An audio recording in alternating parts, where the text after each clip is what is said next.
On today's menu, we're making a Philly cheesesteak. The first thing that we're gonna do is get ourselves some ribeye steak. And we're gonna cut that into slices, okay? Very thin, like this. Moving on, slice up one yellow onion. Now, ever since I was a young little boy, I always wondered, who eats raw onion? You can literally caramelize it with salt, oil, and on low heat. For example, like this. Now, this process will take very long, up to 1 hour. We're gonna multitask and work on our bread, okay? Soften butter with a little bit of garlic. And just spread that all over a hoagie roll, or whichever roll of bread that you have. We're gonna toast it up on a pan. Ooh, okay, back to our onions. Once they're caramelized, take it out. And now it's time to work on our steak, which we're gonna cook on a very high heat. Look at all that seasoning. JK, we're gonna season it with salt and pepper. We're literally doing the bare minimum on the seasoning today. Throw in our onions and then top it off with some provolone circle cheese. Boom, straight into our toasted buns. And the most important ingredient, parsley. By the way, has anyone heard of the murder hornets? What? Come on, I just hope they don't get my ex that lives at 123 Main Street on the 2nd floor, 3rd building. Welcome back to Newton's Food Reviews, where I use my average taste buds to let you know if food is good or bad, alright? And today we have a peach mango pie that you can get at Jollibee. We love pies, you know. My favorite pies are apple pies, cream pies, and now this is a peach mango pie, which is really crispy on the outside, as you can see. Do they deep fry this shit? I don't even know, but it's really crispy on the outside. This is how it looks. This is how it looks. And yeah, let's get into it.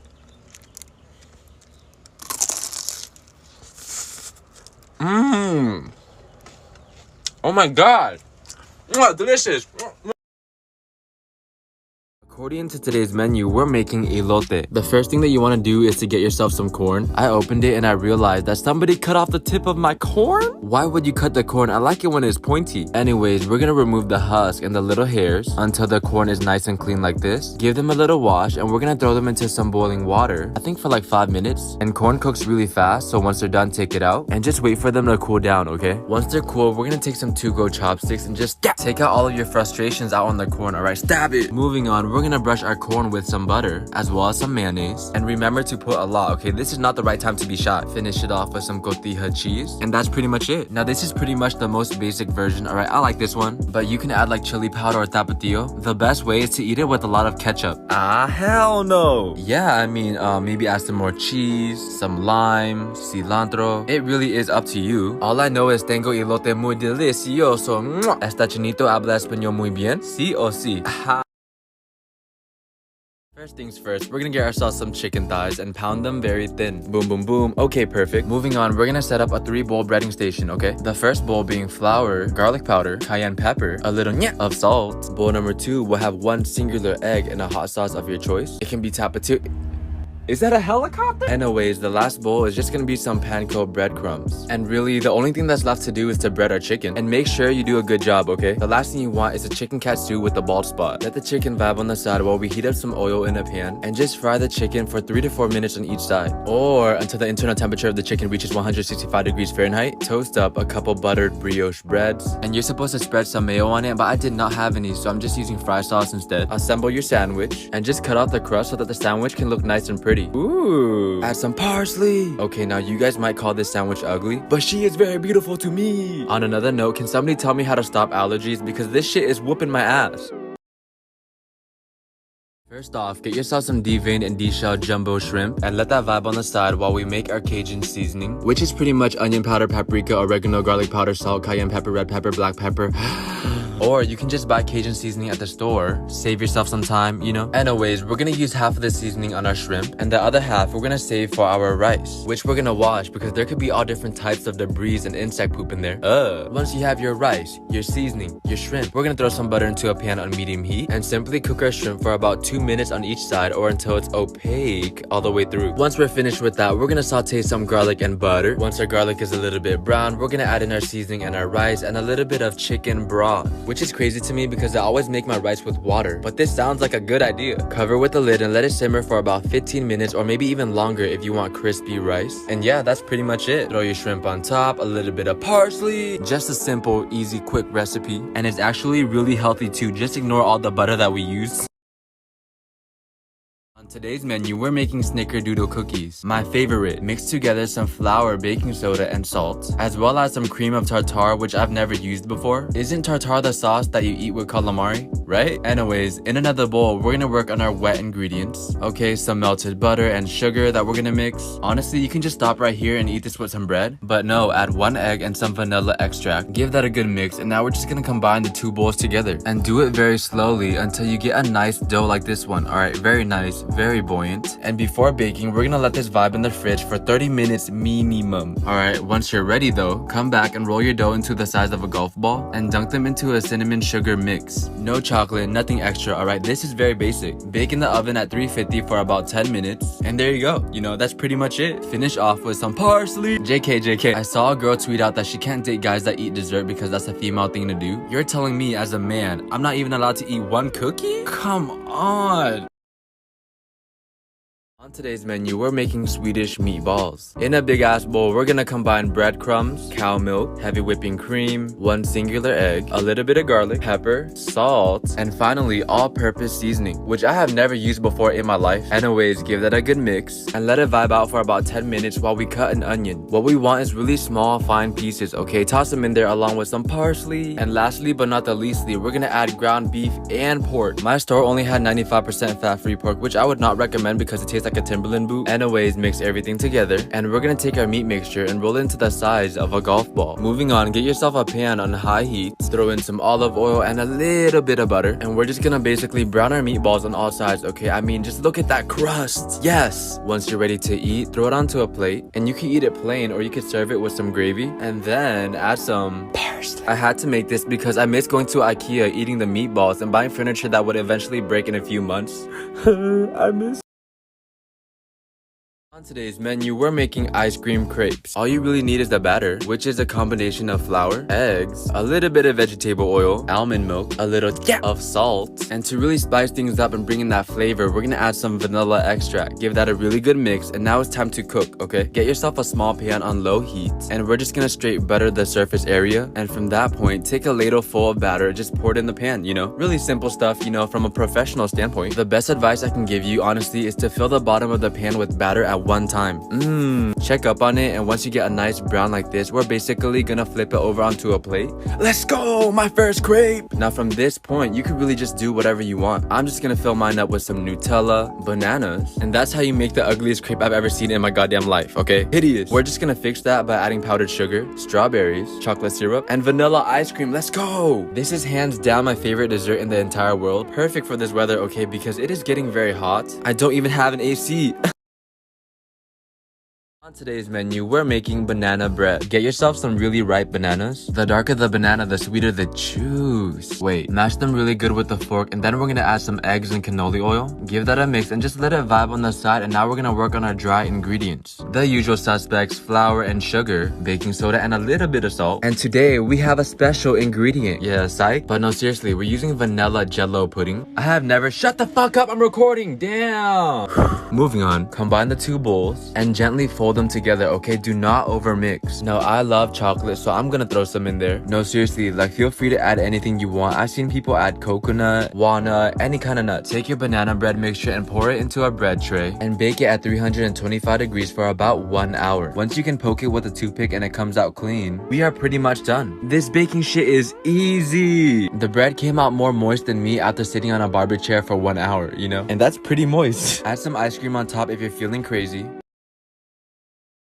First things first, get yourself some stale bread. Take it very hard. This bread is very hard. Anyways, we're gonna cut off the crust, and this is strictly for the aesthetic. These are gonna end up in a shitload of sugar anyways, so they're gonna taste exactly the same. Cut them into sticks and let them vibe on the side. And in a separate bowl, we're gonna combine some egg, almond milk, or whatever milk you have. Anything but soy milk, because that shit tastes like some toes. A pinch of salt and vanilla extract. Give that a mix until it's combined. And now we're gonna make our cinnamon sugar. Basically, white sugar and cinnamon at a ratio of 8 to 1, aka the ratio of guys to girls at every frat party ever? Okay, in a pan on medium heat, we're gonna melt some butter. Lightly coat your breadsticks in the mixture and throw it in the pan. Make sure you don't soak it though, or else it will come out limp. And we're gonna cook it on each side until it's golden brown like this. Throw it straight into the sugar, mix it up a little bit, and that's pretty much it. Let's go! Throw it onto a plate, serve it with some syrup. And yeah, next time you have some stale bread laying around, what are you gonna do? Go feed some birds? Hell no! All birds do is poop on your car and chirp whenever you're trying to sleep. Go ahead and make this instead. Chef's kiss. Mwah.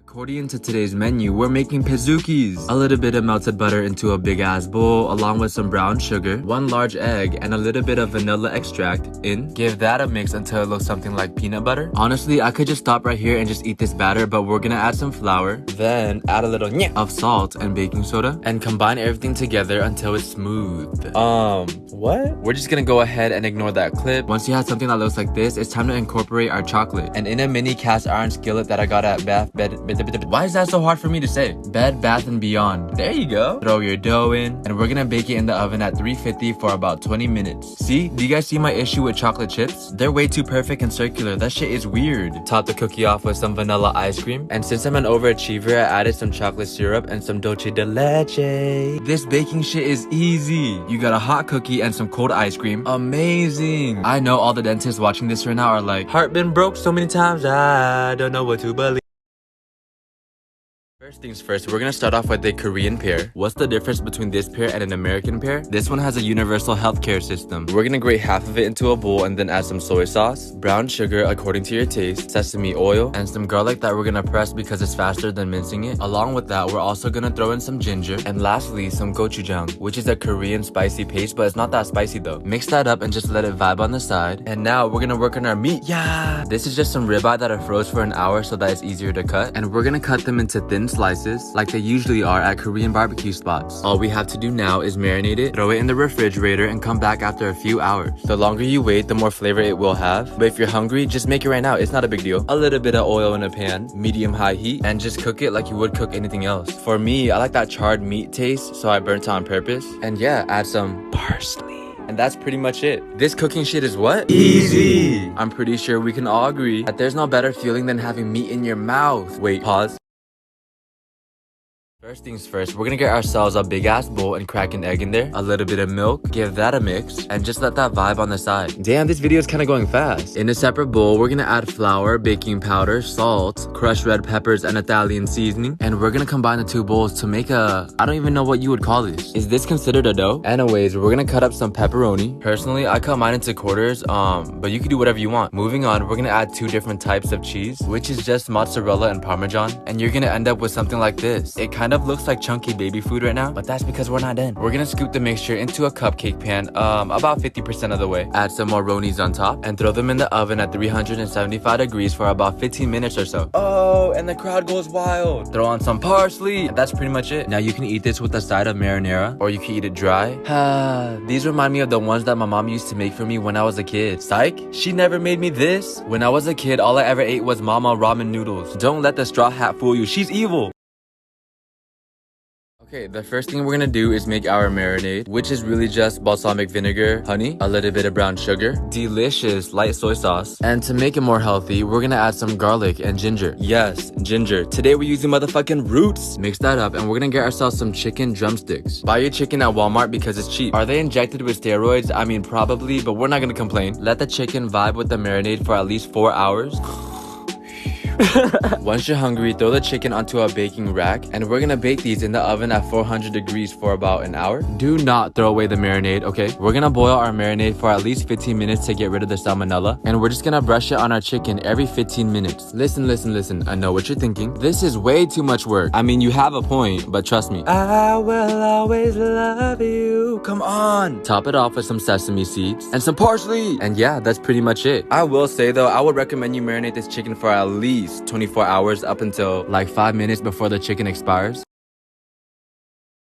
First things first, we're gonna get ourselves some clean Rousseau potatoes, and we're literally just gonna bake them in the oven at 350 degrees for 1 hour. Now, since we have a long time to wait, we're gonna cook ourselves some bacon. Now that I think about it, I could've just microwaved this. Anyways, cut them up into little pieces, and now we're gonna focus on our filling, which is pretty much just sour cream, milk, a little bit of butter, smoked cheddar cheese, salt, pepper, and some green onion. And yeah, that's pretty much it. Once your potatoes are done, let them vibe out for a little bit because they're hella hot. Cut them in half, and we're gonna scoop our potato guts out into our bowl. I'm pretty sure I burnt off all my fingerprints, but that's okay because at least the government can't track me now.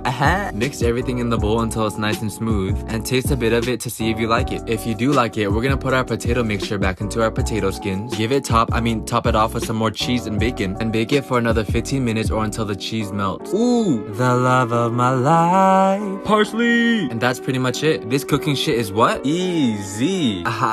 Your store might be out of toilet paper, but I bet you they still have potatoes.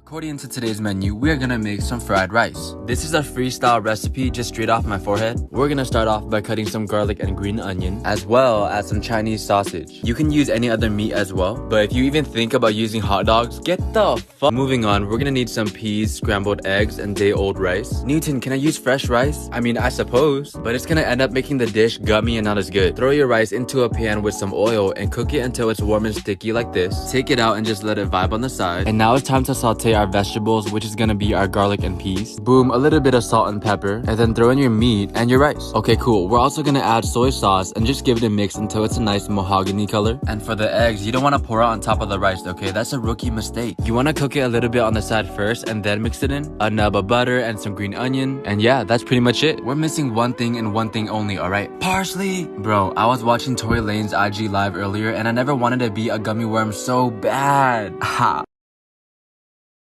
First things first, get yourself a rotisserie chicken. I think I got mine for like $4 at Walmart. You might want to check that out. Anyways, we're gonna use our fingers to tear apart the chicken into shreds like so. And really quickly, we're gonna cut up a little bit of cilantro. This is optional though, because I feel like cilantro has like no flavor at all. Okay, in a bigger bowl, we're gonna throw in some of our chicken, add your buffalo sauce and some ranch. I know some of you guys are gonna be like, ugh. Just trust the process, okay? 1 entire bag of Mexican 4-blend cheese in. And lastly, add your salt, pepper, and cilantro that we just cut up. Give it a mix until it looks something like this. Boom. And just let that vibe on the side. Get yourself a pan, medium heat, throw some oil in there, add your 10-inch flour tortilla, throw in your chicken mixture on 1/2 and then fold it over. Press it down with a spatula and you want to cook on each side for about 2 minutes. Now mine might look a little bit burnt, but damn, is it raining that hard? Oh my god, do you guys hear that shit? Huh? Add some parsley. And yeah, that's pretty much it. This cooking shit is easy. Just a quick little snack that I wanted to make. It's been 1 week of quarantine and I gained like 3 pounds from eating. What the fuck? What else is there to do? Okay, first things first, get yourself a big ass bowl and some instant coffee. Into the bowl, we're gonna throw in equal parts coffee, white sugar, and hot water. Now, I do not have a hot water dispenser, so I had to boil it manually. It took a bit longer, but that's okay because bitch, we are in quarantine. Once you have everything in there, get yourself a hand mixer, and we're just gonna beat our mixture until it's like a light caramel brown. I decided to add more sugar just because I'm an asshole and I like my coffee sweet. Once you get something like this, try it out to see if you like it. If you do, let that vibe on the side, and get yourself a cup and some almond milk. Boom, milk in. I didn't have ice at home, so I got myself some McDonald's ice in. And finally, you pour the froth on top. Ooh, this barista shit is easy. JK. If you really think about it, this is really just like a reverse latte, you know what I mean? It was pretty good, but what I did was I took my cookie, dunked it in there, ate the cookie, and that, ladies and gentlemen, and non-binary individuals, hits different. Let's go. This is me wanting to go outside, but I can't because I'm trying to be responsible.